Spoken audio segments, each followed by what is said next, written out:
Olá, muito boa tarde. O Estado Social estará em debate por iniciativa da Igreja Católica. Será durante a Semana Social, que decorre no Porto, nos dias 23 a 25 de novembro. Guilherme de Oliveira Martins é o coordenador nacional destas semanas, hoje convidado do programa Eclésia. Sr. Professor, muito obrigado. Boa tarde por estar neste programa. Estado Social, Sociedade Solidária, é o tema assim formulado desta Semana Social. Acontece esta proposta de debate por aquele debate que está em curso na opinião pública acerca do Estado Social? Não só em Portugal, em toda a Europa e no mundo. Acabo de chegar de Cabo Verde, estive há um mês no Brasil. Estes temas estão todos na ordem do dia, em especial em Portugal. E não foram colocados pelo governo português há umas semanas atrás? Não. O que estamos neste momento a considerar é que os governos europeus cada vez mais tomam consciência de que este tema é um tema atual. E vejamos os dois termos da Semana Social de 2012, que terá lugar no Porto, na Casa do Vilar. Estado Social, trata-se, no fundo, das responsabilidades do Estado como entidade pública, mas, simultaneamente, o apelo à solidariedade e à esperança dos cidadãos. Muitas vezes se diz, e bem, que o Estado ganhou uma dimensão excessiva. É verdade. Mas não se deve cair na tentação de substituir esse Estado pelo fundamentalismo do mercado ou pela uma certa teologia do mercado. Não. Nós devemos ligar estes dois elementos. O Estado deve ser um Estado modesto, deve ser um Estado sóbrio, que combata o desperdício, que previna a poupança, mas, simultaneamente, tem que ser um Estado que dá espaço, não ao egoísmo avarento de que a doutrina social da Igreja tem falado ultimamente, e bem, e oportunamente, mas através de um forte apelo solidário à cooperação. Conceitos que nós iremos analisar ao longo desta entrevista, ao apresentar também o programa desta Semana Social. Que contributos espera que aconteçam no decorrer dos debates para esta refundação ou redefinição do Estado Social? A doutrina social da Igreja é hoje mais atual do que nunca. Não é um projeto ideológico, é um projeto transversal a todas as famílias sociais e políticas, e esse aspecto é particularmente importante. Não se trata de um debate dos cristãos com os cristãos, mas trata-se de um debate com todos os homens e mulheres de boa vontade, como, antes de todos, João 23 pretendeu, na linha, naturalmente, da Boa Nova, na linha do Evangelho de Jesus Cristo. É indispensável percebermos que o que estamos a falar não é tanto de uma refundação do Estado, mas sim de pôr as pessoas no centro da sociedade. Esse aspecto é fundamental. Temos problemas novos, problemas que não tínhamos anteriormente, problemas ligados às taxas de natalidade, à demografia, problemas ligados ao isolamento, à solidão, ao peso e à importância da terceira idade, à falta de instrumentos de proximidade, redes de proximidade, como tem sido referido pelo Sr. Dom Manuel Clemente, Bispo do Porto. Essas redes de proximidade são absolutamente fundamentais. Não há Estado social, não há Estado democrático sem cooperação, sem uma forte intervenção dos cidadãos, sem cidadania ativa. É isso que está na Constituição Pastoral Gaudium et Spes, aprovada pelo Concílio Vaticano II. Colocar as pessoas no centro, esse o objetivo e a afirmação da doutrina social da Igreja central, acredito. Em todo caso, o debate político em curso não coloca esta questão por causa do mercado e pela incapacidade de resposta que o Estado vai tendo. Capacidade económica. A globalização está aí. A globalização é um dado com que temos de trabalhar e que temos que aprofundar. Mas a globalização não nos pode fazer esquecer que o fundamentalismo do mercado não resolve os problemas. Basta vermos o que hoje acontece há dias na Fundação Gulbenkian, a iniciativa da Comissão Nacional de Justiça e Paz. Eu tive a oportunidade de dizer não podemos continuar indiferentes relativamente à existência de paraísos fiscais que retiram da justiça distributiva um conjunto muito importante de recursos, além de alimentarem a corrupção, além de alimentarem o mercado clandestino. Não ficarem diferentes, o que é que significa? Não ficarem diferentes significa tomar medidas. Na Europa significa que haver mais solidariedade política e haver mais governo económico. O que é solidariedade política, o que é governo económico, significa, afinal, dizer que todos precisamos de nos dar as mãos, de salvaguardar as complementaridades. Um cristão que nos faz muita falta, que morreu prematuramente, o professor António Sousa Franco, costumava dizer que mais do que as convergências nominais, mais do que as convergências formais, nós temos de falar de convergências humanas e de convergências sociais. Este ponto é muito importante. Nos anos 80, ouvimos muitos dizerem a desigualdade, se for feita com progresso, pode ser tolerada. Hoje sabemos que as desigualdades se agravaram e que a desigualdade é sempre negativa. Desfavorece a coesão, favorece a indiferença e o egoísmo. É indispensável haver mais equidade. Igualdade não é igualitarismo. A Igreja sempre disse que igualdade é tratar diferentemente o que é diferente. Mas é dizer que todos nascem e vivem livres e iguais em dignidade e direito. Nesta problemática dos paraísos fiscais, tratar-se-ia de não contornar a justa tributação que todos os paraísos fiscais deviam ter também? O Conselho Pontifício de Justiça e Paz acaba de dizer com muita veemência que é indispensável criar uma autoridade internacional que combata, que contrarie essas formas terríveis de corrupção e de injustiça, que é haver espaços fora da lei. E esses espaços o que favorecem? Favorecem a violência, favorecem, já o disse, a corrupção e favorecem o comércio das armas, o comércio da droga. E isso é extraordinariamente negativo. Nós sabemos, por exemplo, que em 11 de setembro de 2001, quando tivemos o ataque às Torres Gêmeas em Nova Iorque, a verdade é que tudo se passou fora da lei. E, designadamente, tudo se passou justamente nesses paraísos fiscais, que são fatores profundos de injustiça. Eles são precisos, os paraísos fiscais, agora é necessário acabar com eles? É necessário acabar com eles. É indispensável. E eu digo com esta clareza, sabendo que é algo muito difícil, é algo que não vai acontecer de um dia para o outro. O mercado iria permitir o fim dos paraísos fiscais? E a regulação. Nós precisamos... Sobretudo a regulação. Sobretudo a regulação. Nós precisamos de regulação, isto é, precisamos de acompanhar para proteger a confiança dos cidadãos estes instrumentos. Estado Social significa Estado capaz de regular, capaz de criar condições de coesão e de confiança e assegurar a justiça distributiva. Mas sociedade solidária.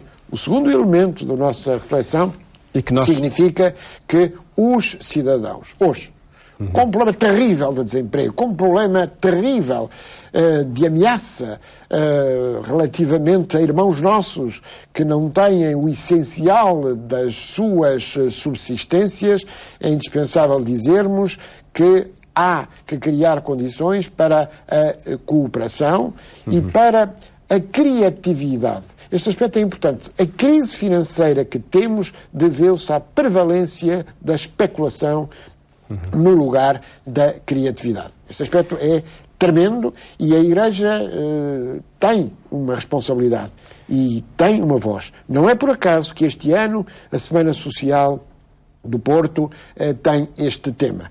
Não se trata de discutir uma questão conjuntural. Não se trata sequer de discutir um problema ligado à conjuntura nacional. Não. Trata-se de assumir uma responsabilidade da sociedade. Uma sociedade antiga, como a nossa, com 9 séculos de história, que teve dificuldades, que foi capaz de superar e hoje certamente será capaz de as superar se puser as pessoas no primeiro lugar. E nós já tentaremos delinear um pouco mais de que forma é que pode acontecer essa sociedade solidária. Sobre estas funções do Estado e a reforma do Estado Social, que importância terá tido a permanência de Barack Obama como Presidente dos Estados Unidos para o debate deste tema? É um sinal puramente conjuntural no qual nós não devemos ater-nos exclusivamente. É evidente que o Presidente Obama dos Estados Unidos tem uma agenda social, isso é importante, mas neste momento a Europa tem que ganhar a sua própria agenda social. Eu diria que há um contexto favorável. Gostei muito de ouvir o discurso de Barack Obama quando soube dos resultados eleitorais. Foi um discurso de esperança, um discurso positivo. E é um discurso que tem que ser desenvolvido e prolongado pelos cidadãos. Não se trata de propor a esperança pela esperança. Trata-se de dizer que há esperança porque há vontade e, sobretudo, porque há cuidado e atenção. Maria Luz Pintacilgo, num documento muito importante, Cuidar do Futuro, no âmbito das Nações Unidas, dizia isso mesmo. Dizia que é indispensável a atenção e o cuidado. É aqui que começamos. Não sermos indiferentes relativamente ao que se passa na sociedade. Por isso, gostei desse discurso, porque é um discurso esperançoso, mas é um discurso profundamente mobilizador. É um discurso em que o Presidente Obama não se centra em si mesmo, mas centra-se nas pessoas, nos destinatários da sua mensagem. E coloca também dizendo, as funções do Estado. Todos têm um papel fundamental. Sim. E as funções do Estado, antes de mais, têm a ver com a justiça distributiva. Ao contrário do que se disse nos anos 80 e anos 90, é indispensável percebermos que as desigualdades e o agravamento das desigualdades constituem fatores profundamente negativos e profundamente empobrecedores da própria sociedade e da própria economia. Repare que hoje se fala muito na crise financeira, a crise financeira tornou-se crise económica, transformou-se em crise política e social, e a verdade é que temos falta de economia. A palavra grega, economia, significa a regra da casa. Isto é, nós temos que ter consciência de que a satisfação das necessidades tem que ser baseada nos recursos de que dispomos. E como Edgar Morin tem dito, caímos na terrível ilusão de julgar que o progresso material era ilimitado. Esquecendo algo de muito simples. Eu diria que é a primeira lição da economia. É que o que tem valor é o que não tem preço. E serão as pessoas, por certo. Professor Guilherme de Oliveira Martins, este tempo é de reformas profundas. Que palavra e que atitude, que ação espera da Igreja Católica? Uma ação positiva, uma ação mobilizadora. O ensinamento do Evangelho é um ensinamento profundamente atual. Uma vez que é o ensinamento de que não podemos deixar de responder a essa responsabilidade social, de responder a quem nos interpela. E muitas vezes quem nos interpela é o ser inesperado, é alguém que não estamos realmente à espera. Mas é extraordinariamente importante que as estratégias de combate à pobreza sejam estratégias inteligentes, não respostas pontuais. Eu não posso deixar aqui de referir experiências extraordinariamente positivas, como, por exemplo, o Banco Alimentar contra a Fome, que constitui um exemplo muito importante. Os seus desenvolvimentos têm sido fundamentais.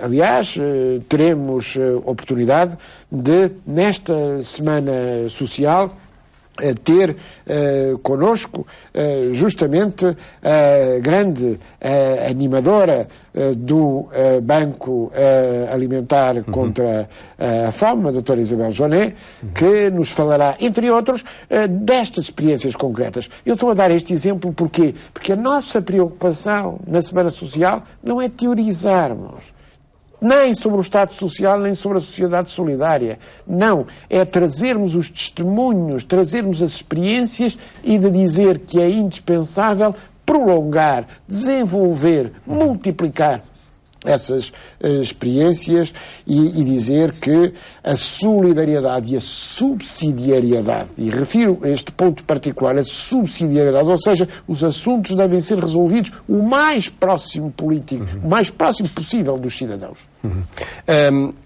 Nesta Semana Social, que temas, e pedir essa apresentação, mesmo que global, que temas são propostos a debate para que de facto... Muito simples, são os temas, como compreenderá, fundamentais. Antes de mais, o desemprego. A questão do desemprego. É necessário criar emprego e favorecer o desenvolvimento. Por isso, temos-lo dito, na linha do que a doutrina social da Igreja o refere, precisamos de uma sociedade sóbria, uma sociedade modesta, uma sociedade que adequa os recursos às finalidades, capaz de criar emprego, capaz de criar desenvolvimento humano. Depois, a pobreza e a desigualdade. O agravamento das desigualdades gera pobreza. E é necessário termos respostas sociais eficazes. Depois, a solidariedade entre gerações. A questão da solidão dos mais velhos, da solidão da terceira idade, mas também os armazéns de crianças e a necessidade de favorecer a educação da infância, a educação pré-escolar, e a necessidade de encontrar mecanismos a partir destas redes de proximidade. A questão da caridade, naturalmente. A caridade como cuidado. Etimologicamente, a caridade tem uma riqueza extraordinária. Paul Ricoeur, o grande filósofo, dizia que a caridade é para o próximo, a solidariedade é para o sócio. Obviamente que os dois elementos são fundamentais. Nós precisamos ter atenção especial para quem é o nosso sócio, que partilha connosco a sociedade em que vivemos, mas também há o próximo, o nosso próximo, aquele a quem devemos dar o amor. É a diferença entre filia e ágape. O padre José Tolentino Mendonça acaba, aliás, de publicar um livro extraordinário, que já vai na segunda ou terceira edição, que eu aconselho vivamente, sobre a amizade, a teologia da amizade. Esse aspecto é importante, porque só compreendemos a caridade a partir dessa concepção da teologia da amizade e da teologia do amor. Fala-se muitas vezes demais, começa assim o seu livro, o padre José Tolentino Mendonça, fala-se muitas vezes demais no amor e pratica-se o amor de menos, e é indispensável compreendermos. Depois, a reformulação do Estado Social, os novos riscos sociais, a sustentabilidade e a justiça. Há um elemento fundamental. Na minha vida do dia-a-dia, eu sou Presidente do Tribunal de Contas. Há um dilema que temos que resolver. A disciplina financeira e orçamental é fundamental. Nós temos que combater por essa disciplina, mas simultaneamente temos que criar condições de justiça e de emprego. É possível? Esse tem que ser. É um desafio fundamental. É como o médico que tem para tratar o doente que simultaneamente tem uma enfermidade no coração e outra no estômago. Obviamente que ele tem que tratar os dois. Ele tem a vida desse doente nas suas mãos. Isto é uma situação dilemática. Significa que ele não pode esquecer que ele é doente do coração, mas simultaneamente tem um problema no aparelho digestivo que deve ser resolvido. Esse desafio não está com obstáculos, recorrentemente com os mesmos obstáculos que são os de combater a despesa do Estado? Certamente que sim, mas a despesa do Estado, que tem que ser regulada, tem que ser disciplinada, mas essa despesa do Estado tem que se orientar para aquilo que é verdadeiramente essencial. Não podemos sacrificar a saúde. Não podemos sacrificar a educação e a formação. Não podemos sacrificar a proteção dos doentes, dos reformados. Isso é absolutamente fundamental. Eu diria que há aqui um conjunto de elementos que não podem ser esquecidos quando falamos do Estado Social. Não sacrificar significa não mexer? Não sacrificar significa responder de forma inteligente às situações diferentes de injustiça e de provação. E é por isso que não podemos deixar de encontrar novas formas e formas inteligentes de ação. As instituições particulares de solidariedade social têm a maior importância. São instituições de proximidade. São instituições que funcionam junto das pessoas. É evidente que essas mesmas instituições, elas mesmas têm que se reformar, têm que melhorar a sua ação, têm que garantir maior eficiência e maior eficácia. Mas o Estado tem que compreender que só pode desempenhar a sua função em articulação estreita com a sociedade. Pelo que vejo do programa, e porque já temos muito pouco tempo, termina apontando, enfim, um futuro de esperança, com essa chave de esperança. Apelando também a novos estilos de vida. Certamente que sim.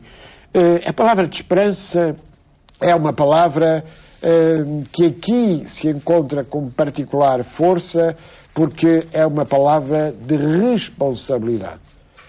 Só haverá esperança se nós nos dispusermos a arregaçar as mangas, a trabalhar, a estar atentos e, simultaneamente, a agir em nome da justiça. Vemos, ouvimos e lemos. Não podemos ignorar. E neste tempo também não. Muito obrigado, professor Guilherme de Oliveira Martins, por ter estado neste programa. E fica esse convite para participar na Semana Social 2012, este ano sobre o tema Estado Social, Sociedade Solidária. Votos de um bom fim de tarde. Até amanhã, se Deus quiser.